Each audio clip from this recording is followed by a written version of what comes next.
Alright, hey guys, so something I want to talk about that I just thought of while I was driving home, that I think some people are still kind of confused about, or maybe not even confused, but just there's a lot of misunderstanding or curiosity around EV range, especially in cold weather. And so today I took a trip up to my neighbor's cabin to deer hunt, and I'm headed back home now. So while the truck drives me the rest of the way home, I just thought I'd give my thoughts on a few things and try to explain some of the nuances of that, and kind of I wanted to sort of explain why it's not as bad as you may think to have lower range in the cold, or just to have to recharge more frequently when it's cold. So this trip up to the cabin, it's about a 45-minute trip. I don't know the exact mileage, but from my driveway to the cabin is right at 45 minutes typically. And I made the round trip today, starting at 80%, which is the normal recommended daily charge limit. You can go up to 100% if you need to for if you're about to go on a long trip and you want to maximize your range. You can certainly go to 100%. It's just not recommended on a day-to-day basis for battery health.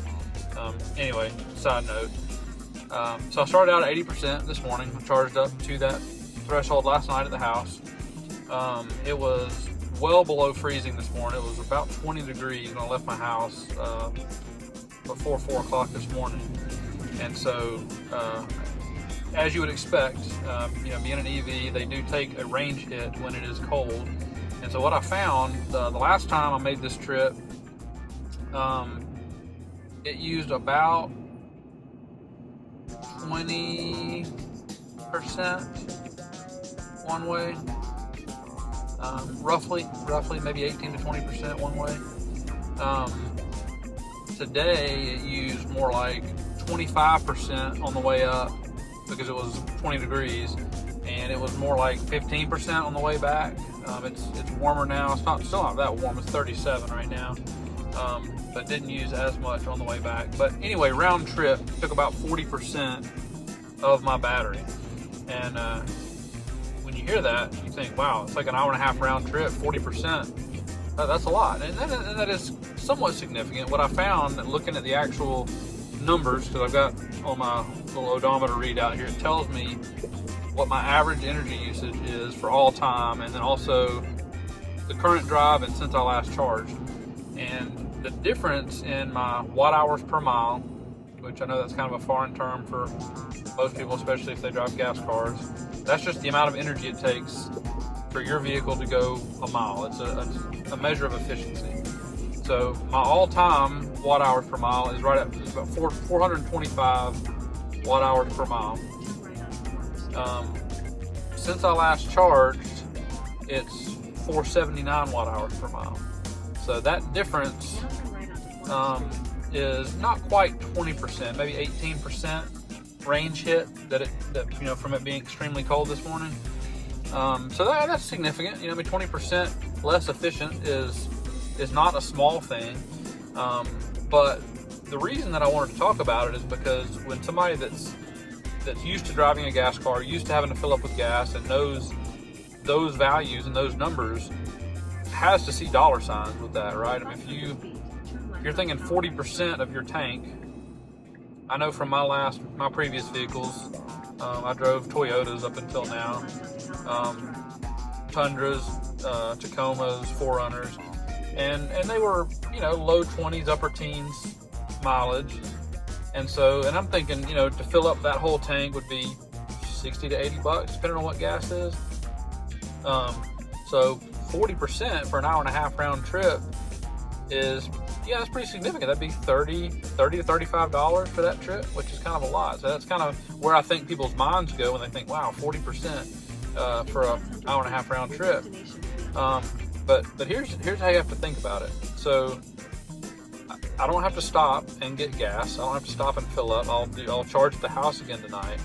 And the cost of that charging, so 40% of this battery is about 50 kilowatt hours. This is a 123 kilowatt hour battery pack. So 50 or 40% of that pack is just under 50 kilowatt hours. Well, my home charging rate, my home residential power rate overnight for nighttime charging is only 10 cents, give or take. So for 50 kilowatt hours to replenish that 40% that I used up today, it's only going to cost me like $5.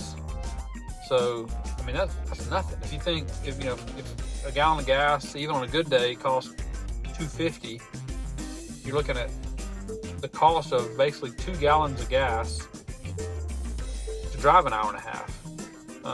I would venture to say that you're not going to get anywhere near that far. You might could get 3/4 of the way one way for 2 gallons. For a 45-minute drive. Like I said, I don't remember the exact mileage, but you're probably looking at 50 something miles. Unless you've got really, really, really good gas mileage, you're not even going to make it one way, much less round trip for that kind of price. So that's the kind of things that you have to think of a little bit differently. So like I said, I didn't have to stop to charge anywhere. I just come right back to my house where I was going anyway. I'll plug it in before I walk inside, and then in the morning I'm going to get up and do it again. I'm going to go hunting again in the morning just like I did today, and it'll be back up to 80%. It'll have no problem. Like it'll go from I'm at 40% right now. It'll go from 40% to 80% in just probably 2 or 3 hours. Like, it's a pretty quick charge at home. On a 60 amp breaker, I can charge at 48 amps. I don't even have it turned up that high. I usually dial it back just because a slower trickle charge is better for your battery long term. But anyway, all that to say, I just wanted to touch base, or just wanted to kind of clarify that, I guess, explain that. Maybe that's helpful for somebody who's maybe interested in an EV. Maybe they're not. Maybe they just are curious about it. Anyway, hope that helps. And see you guys in the next one. Don't forget to subscribe if you haven't yet, and check out some more of the videos. Appreciate it. See you later. And just in case you're curious, this is what my entire charging stop looks like for tonight. So I'm gonna take my charging cord, uncoil a couple coils, walk over here, plug it in. That's it.